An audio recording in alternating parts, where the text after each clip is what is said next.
ಪ್ರಿಯ ವೀಕ್ಷಕರೇ, ಕೆವಿ ವಾರ್ತಾ ಯೂಟ್ಯೂಬ್ ಚಾನಲ್ಗೆ ಸ್ವಾಗತ. ಟಿಕೆಟ್ ಟು ಫಿನಾಲೆ ಟಾಸ್ ಗೆಲ್ಲೋ ಮೂಲಕ ಹನುಮಂತ ನೇರವಾಗಿ ಫೈನಲ್ಗೆ ಎಂಟ್ರಿಯನ್ನೇನೋ ಕೊಟ್ಟಿದ್ದಾನೆ. ಆದರೆ ಈ ವಿಚಾರದ ಸುತ್ತಲೂ ಹಲವು ಗಂಭೀರ ಚರ್ಚೆಗಳು ನಡೀತಾ ಇವೆ. ಅದರಲ್ಲಿ ಒಂದು, ಹನುಮಂತನನ್ನ ಗೌತಮಿ ಮೋಸದಿಂದ ಫಿನಾಲೆಗೆ ಕಳುಹಿಸಿದ್ದಾರೆ ಅನ್ನೋದು. ಹಾಗೆಯೇ ಇನ್ನೊಂದು, ಹನುಮಂತ ಈ ಬಾರಿಯ ಬಿಗ್ ಬಾಸ್ ಅನ್ನ ಒಂದು ವೇಳೆ ಗೆದ್ರೆ 3 ಇತಿಹಾಸಗಳು, 3 ದಾಖಲೆಗಳು ಸೃಷ್ಟಿಯಾಗ್ತವೆ ಅನ್ನೋದು. ಹಾಗೇನೆ ಮೂರನೆಯದು, ಬಿಗ್ ಬಾಸ್ ಹಾಗೇನೆ ಸುದೀಪ್ ಅವರು ಹನುಮಂತನನ್ನ ಹೊರಹಾಕೋದಕ್ಕೆ ಹುನ್ನಾರವನ್ನ ನಡೆಸಿದ್ರು, ಅದಕ್ಕೆ ಹನುಮಂತ ತನ್ನ ಆಟದಿಂದಲೇ ಉತ್ತರವನ್ನ ಕೊಟ್ಟಿದ್ದಾನೆ ಅನ್ನೋದು. ಈ 3 ವಿಚಾರಗಳ ಕುರಿತಾಗಿ ನಾನು ಈ ವಿಡಿಯೋದಲ್ಲಿ ನಿಮಗೆ ಡೀಟೇಲ್ ಆಗಿ ಹೇಳ್ತೀನಿ. ವಿಡಿಯೋವನ್ನ ಎಲ್ಲೂ ಕೂಡ ಮಿಸ್ ಮಾಡದೆ ಕಡೆ ತನಕ ನೋಡಿ. ಮೊದಲನೇದಾಗಿ, ಹನುಮಂತ ಈ ಬಾರಿಯ ಬಿಗ್ ಬಾಸ್ ಅನ್ನ ಗೆದ್ರೆ 3 ದಾಖಲೆಗಳು ಸೃಷ್ಟಿಯಾಗ್ತವೆ. ಹಾಗಿದ್ರೆ ಆ 3 ದಾಖಲೆಗಳು ಏನು ಅನ್ನೋದನ್ನ ಒಂದೊಂದಾಗಿ ನೋಡ್ತಾ ಹೋಗೋದಾದ್ರೆ, ಮೊದಲನೇದಾಗಿ ಹನುಮಂತ ಬಿಗ್ ಬಾಸ್ ಅನ್ನ ಗೆದ್ರೆ ಇದೇ ಪ್ರಥಮ ಬಾರಿಗೆ ಉತ್ತರ ಕರ್ನಾಟಕ ಭಾಗದ ವ್ಯಕ್ತಿಯೊಬ್ಬರು ಬಿಗ್ ಬಾಸ್ ಅನ್ನ ಗೆದ್ದು ಬೀಗಿದಂತಹ ಒಂದು ಇತಿಹಾಸ ಸೃಷ್ಟಿಯಾಗತ್ತೆ. ಹೌದು, ಇದುವರೆಗಿನ ಯಾವ ಬಿಗ್ ಬಾಸ್ ಸೀಸನ್ಗಳಲ್ಲಿಯೂ ಕೂಡ ಉತ್ತರ ಕರ್ನಾಟಕದವರು ಬಿಗ್ ಬಾಸ್ ಅನ್ನ ಗೆದ್ದಿಲ್ಲ. ಹೀಗಾಗಿ ಒಂದು ವೇಳೆ ಹನುಮಂತ ಬಿಗ್ ಬಾಸ್ ಅನ್ನ ಗೆದ್ದಿದ್ರೆ ಅದೊಂದು ದಾಖಲೆ ಸೃಷ್ಟಿಯಾಗತ್ತೆ. ಇನ್ನು ಎರಡನೇದಾಗಿ, ಹನುಮಂತ ವೈಲ್ಡ್ ಕಾರ್ಡ್ ಮೂಲಕ ಎಂಟ್ರಿ ಕೊಟ್ಟವನು. ವೈಲ್ಡ್ ಕಾರ್ಡ್ ಮೂಲಕ ಎಂಟ್ರಿ ಕೊಟ್ಟಂತಹ ಯಾವ ಸ್ಪರ್ಧಿಗಳು ಕೂಡ ಬಿಗ್ ಬಾಸ್ ಅನ್ನ ಗೆದ್ದ ಇತಿಹಾಸ ಇಲ್ಲ. ಒಂದು ವೇಳೆ ಹನುಮಂತ ಗೆದ್ರೆ ಆ ಇತಿಹಾಸ ಕೂಡ ಸೃಷ್ಟಿಯಾಗತ್ತೆ.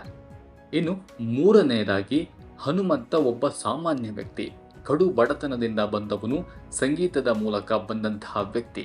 ಹೀಗಾಗಿ ಒಂದು ಸಾಮಾನ್ಯ ಹಂತದಿಂದ ಬಂದರೂ ಕೂಡ ಬಿಗ್ ಬಾಸ್ ಅನ್ನ ಗೆದ್ದು ಬೀಗಬಹುದು ಅನ್ನೋದಕ್ಕೆ ಹನುಮಂತ ಸಾಕ್ಷಿಯಾಗಬಹುದು. ಇನ್ನು ಮತ್ತೊಂದು ವಿಚಾರಕ್ಕೆ ಬರೋಣ. ಹನುಮಂತನನ್ನ ಗೌತಮಿ ಮೋಸ ಮಾಡಿ ಟಿಕೆಟ್ ಟು ಫಿನಾಲೆ ಟಾಸ್ಕ್ಗೆ ಗೆಲ್ಲುವಂತೆ ಮಾಡಿದ್ದಾರೆ ಅನ್ನುವಂತಹ ಆರೋಪಗಳನ್ನ ಕೆಲವರು ಮಾಡ್ತಾ ಇದ್ದಾರೆ. ಅಂದಾಗೆ ಹನುಮಂತ ಟಾಸ್ಕ್ ಆಡೋ ವೇಳೆ ಗೌತಮಿ ಅದರ ಉಸ್ತುವಾರಿಯನ್ನು ನೋಡ್ಕೊಳ್ತಾ ಇದ್ರು. ಅವರೇ ಹನುಮಂತ ಎಷ್ಟು ಸಮಯಕ್ಕೆ ತನ್ನ ಟಾಸ್ಕ್ ಅನ್ನ ಮುಗಿಸಿದ ಅನ್ನೋದನ್ನ ಗುರುತು ಮಾಡಿಕೊಂಡಿದ್ದು, ಅದನ್ನ ನೋಡ್ಕೊಳ್ತಾ ಇದ್ದಿದ್ದು ಎಲ್ಲವೂ ಗೌತಮಿಯವರೇ. ಈ ವೇಳೆ ಗೌತಮಿ ಹನುಮಂತ ಮುಗಿಸಿದ ಸಮಯಕ್ಕಿಂತ ಕಡಿಮೆ ಸಮಯವನ್ನ ಬರೆದುಕೊಂಡಿದ್ದಾರೆ. ಹೀಗಾಗಿಯೇ ಹನುಮಂತ ಗೆಲ್ಲೋದಕ್ಕೆ ಅಲ್ಲಿ ಸಾಧ್ಯವಾಗಿದೆ. ಇಲ್ಲವಾದ್ರೆ ಹೋದ್ರೆ ಕೇವಲ 2 ಸೆಕೆಂಡ್ಗಳಲ್ಲಿ ಸೋತಿದ್ದಂತಹ ತ್ರಿವಿಕ್ರಮ್ಗೆ ಟಿಕೆಟ್ ಟು ಫಿನಾಲೆ ಸಿಗ್ತಾ ಇತ್ತು, ಅವಕಾಶ ಸಿಗ್ತಾ ಇತ್ತು ಅನ್ನುವಂತಹ ಆರೋಪಗಳನ್ನು ಕೆಲವರು ಮಾಡ್ತಾ ಇದ್ದಾರೆ. ಈ ಬಗ್ಗೆ ನಿಮಗೆ ಏನು ಅನ್ಸುತ್ತೆ ಅನ್ನೋದನ್ನು ಕಮೆಂಟ್ ಮಾಡಿ. ಇನ್ನು ಮೂರನೇದಾಗಿ, ಸುದೀಪ್ ಹಾಗೇನೆ ಬಿಗ್ ಬಾಸ್ ಹನುಮಂತನನ್ನ ಸೋಲಿಸಬೇಕು ಅಥವಾ ಆತನಿಗೆ ಗೆಲ್ಲೋದಕ್ಕೆ ಬಿಡಬಾರ್ದು ಅನ್ನುವಂತಹ ಹುನ್ನಾರ ನಡೆಸಿದ್ರು ಅನ್ನುವಂತಹ ಆರೋಪಗಳು ಕೂಡ ಇವೆ. ಹನುಮಂತ ವೈಲ್ಡ್ ಕಾರ್ಡ್ ಮೂಲಕ ಎಂಟ್ರಿ ಕೊಟ್ಟವನು. ಹೀಗಾಗಿ ಮುಂದಿನ ಸೀಸನ್ಗಳು ಆರಂಭವಾದಾಗ ವೈಲ್ಡ್ ಕಾರ್ಡ್ ಮೂಲಕ ಬಂದವರು ಬಿಗ್ ಬಾಸ್ ಅನ್ನ ಗೆದ್ದು ಬಿಟ್ಟರೆ ಆರಂಭದಲ್ಲಿ ಬರೋದಕ್ಕೆ ಕೆಲವರು ಹಿಂಜರಿತಾರೆ. ಎಲ್ಲವನ್ನ ನೋಡಿಕೊಂಡು ವೈಲ್ಡ್ ಕಾರ್ಡಲ್ಲಿ ಎಂಟ್ರಿ ಕೊಟ್ಟವರೇ ಬಿಗ್ ಬಾಸ್ನ ಗೆಲ್ಲಬೇಕಾದ್ರೆ ನಾವು ಆರಂಭದಲ್ಲಿಯೇ ಯಾಕೆ ಬಿಗ್ ಬಾಸ್ಗೆ ಬರಬೇಕು ಅನ್ನುವಂತಹ ಮಾತನ್ನ, ವಾದವನ್ನು ಕೂಡ ಕೆಲವರು ಇಡಬಹುದು. ಅದೇ ಕಾರಣಕ್ಕೆ ಇಷ್ಟು ವರ್ಷಗಳ ಕಾಲ ವೈಲ್ಡ್ ಕಾರ್ಡ್ ಮೂಲಕ ಎಂಟ್ರಿ ಕೊಟ್ಟ ಯಾವ ಸ್ಪರ್ಧಿಗಳನ್ನು ಬಿಗ್ ಬಾಸ್ ಗೆಲ್ಲೋದಕ್ಕೆ ಬಿಟ್ಟಿಲ್ಲ ಅನ್ನೋಂತಹ ಆರೋಪಗಳು ಕೂಡ ಇವೆ.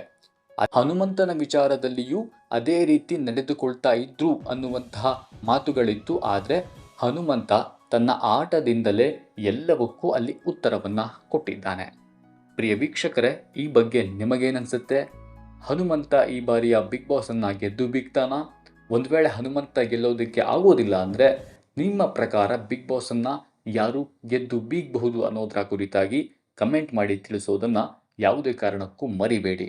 ಈ ವಿಡಿಯೋ ಇಷ್ಟ ಆಗಿದ್ರೆ ಲೈಕ್ ಮಾಡಿ, ಶೇರ್ ಮಾಡಿ. ಹಾಗೆಯೇ ಈ ರೀತಿಯ ಇನ್ನಷ್ಟು ವಿಡಿಯೋಗಳಿಗಾಗಿ ಕೆವಿ ವಾರ್ತಾ ಯೂಟ್ಯೂಬ್ ಚಾನಲ್ಗೆ ಸಬ್ಸ್ಕ್ರೈಬ್ ಆಗುವುದನ್ನು ಯಾವುದೇ ಕಾರಣಕ್ಕೂ ಮರಿಬೇಡಿ. ನಮಸ್ಕಾರ.